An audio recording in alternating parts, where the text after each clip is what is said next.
Imagine a world where silence is golden, alone time is sacred, and nobody ever calls you unexpectedly. Sounds like paradise, right? Well, too bad, because reality is nothing like that. And if you're an introvert, you already know life sucks. But let's not waste time sugarcoating it.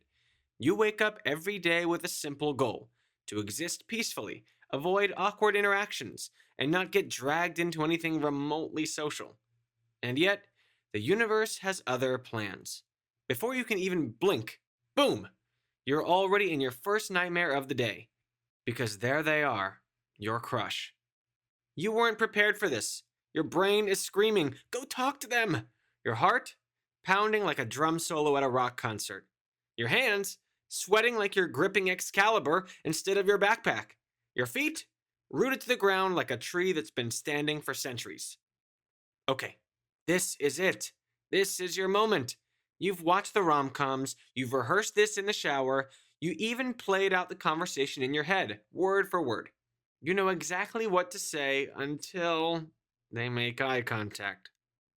Error 404, confidence not found. Your brain immediately launches into crisis mode. Do you wave, smile, nod? All three? None? Wait, what do people normally do with their hands? You attempt to speak, but instead of words, your voice cracks like an old wooden floorboard. Ah, yes, the legendary puberty rerun. Nothing says, I'm a charming and confident person, quite like sounding like a 13-year-old hitting a growth spurt mid sentence. They give you a polite smile and keep walking.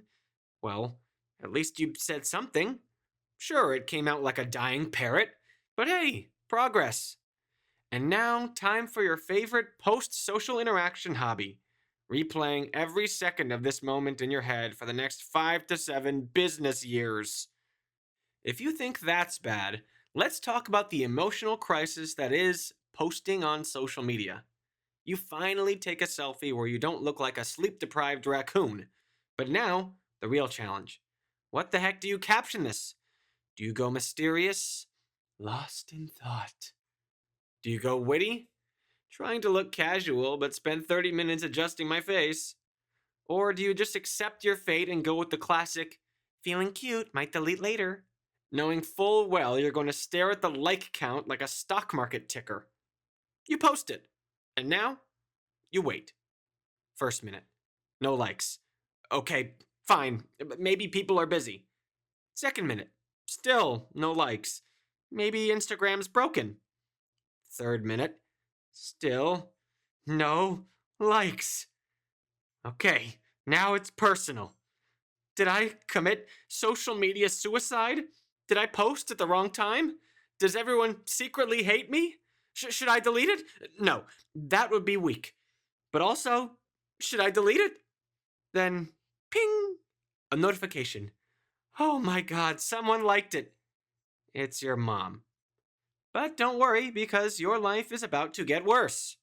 You're out in public, feeling good, minding your own business, when suddenly an overly enthusiastic extrovert appears. They spot you, lock eyes, and before you can escape, they're already talking. Hey, how have you been? What's new? Oh no, oh no. Abort mission, retreat, escape route unavailable.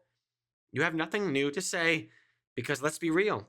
You've spent the last week doing what you do best: avoiding people, binge watching shows, and contemplating life's mysteries, like why do humans have eyebrows?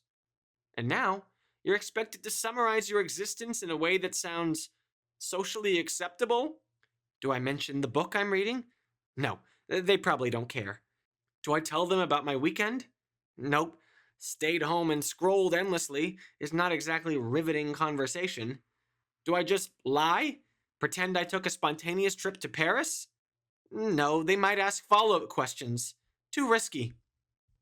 After a painful pause, you settle on the safest possible answer. Uh, good. You? Congratulations. You've successfully contributed the bare minimum to this conversation. Not too much, not too little, just enough to technically count as participating in society. If conversations were graded, this would be a solid D minus. But now, they keep going. They've taken your half hearted response as an invitation to tell you their entire life story about their job, their vacation, and their cousin's dog's birthday party. Meanwhile, inside your head, you're mentally drafting every possible exit strategy. Fake a sudden phone call. Too obvious. Pretend you just remembered an important meeting? Plausible. Dramatically faint? Tempting. Wow, they really don't need air, do they? At this point, you could walk away and they'd probably just keep talking to the air. But then, just as you're about to activate emergency escape mode, they check their phone, remember they have a call, and miraculously, leave on their own. You survived. Barely. But at what cost? And just when you think your day cannot possibly get worse, there it is, the dreaded party invitation. The text comes in. Hey, we're all hanging out this weekend, you should come. Ah, yes, every introvert's nightmare. Because in your head, you already know the answer. No. But saying no outright, that feels illegal.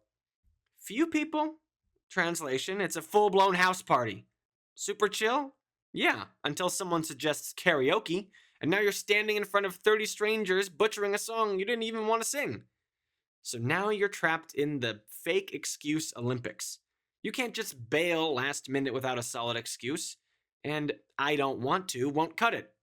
So if all else fails, I guess I'm sick this weekend.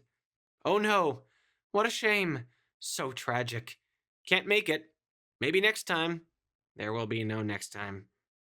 You just came out of this disaster, and now you're in a crowded space, a coffee shop, a bookstore, anywhere public, and suddenly you hear someone call your name. Your head immediately whips around like a meerkat on high alert, only to realize they were calling someone else. Now you've made direct eye contact with a total stranger, and they are probably wondering why you just snapped your neck like you're in a horror movie. So, what do? A. Stare blankly and pretend nothing happened. B. Pull out your phone and pretend you got an urgent text. C. Flee the scene like you just committed a crime. There is no option D. Somehow you survived the day, and now miraculously you've made it to a good restaurant. No small talk, no unexpected human interaction, just food. Finally, a safe space. Or so you thought. Because now you face the real challenge, ordering like a normal person. The waiter approaches, you've rehearsed this, it's simple. Say what you want, hand them the menu, and be done with it. And yet, your brain malfunctions at the worst possible moment. The waiter hands you your drink and says, enjoy your meal. And instead of thank you, you panic. You say the worst possible thing. I love you. Oh no. Oh no. Immediate regret. You can't take it back. It's out in the world now, floating, haunting you. The waiter hesitates for a fraction of a second that lasts an eternity. You have two choices. A. Pretend it never happened and stare at your plate for the rest of the meal. B. Sell all your belongings, change your name, and move to a distant land where you are not known as the person who accidentally confessed their love to a waiter. Spoiler alert, there is no recovery from this. But hey, at least it's better than the time you got stuck in a group hug at a social event and didn't know when to let go. Or the time you misheard what someone said, laughed, and then realized they weren't joking. Or when you accidentally waved back at someone who wasn't waving at you. Nope, never mind. That restaurant disaster might be your worst one yet. So, what have we learned today? Being an introvert is not just a lifestyle, it's a full-time survival game. Every day is a battlefield of dodging conversations, overthinking every interaction, and making sure your social battery doesn't hit 0% before noon. The world was built for extroverts, and we're just here trying not to panic. But you know what? Being an introvert has its perks. You don't need constant validation. You thrive in solitude. And let's be honest, people are exhausting. So the next time someone calls you too quiet or too shy, just remember, at least you're not the one exhausting everyone around you with endless small talk. And if you ever see an introvert vanish from a party without saying goodbye, just know it wasn't personal. It was self-preservation. Alright, you've made it to the end of this video. Congratulations! But here's the thing. You can leave now, Go back to scrolling, avoiding calls, and dodging social interactions like a pro. But if you don't like, share, and subscribe, something terrible will happen. The next time you order food, you will accidentally call the waiter mom. Your next text, sent to the wrong person. And it will be the text. You know the one. And worst of all, the next time someone waves in your direction, you will wave back, only to realize they were waving at someone behind you. So go ahead, test your luck. But don't say I didn't warn you.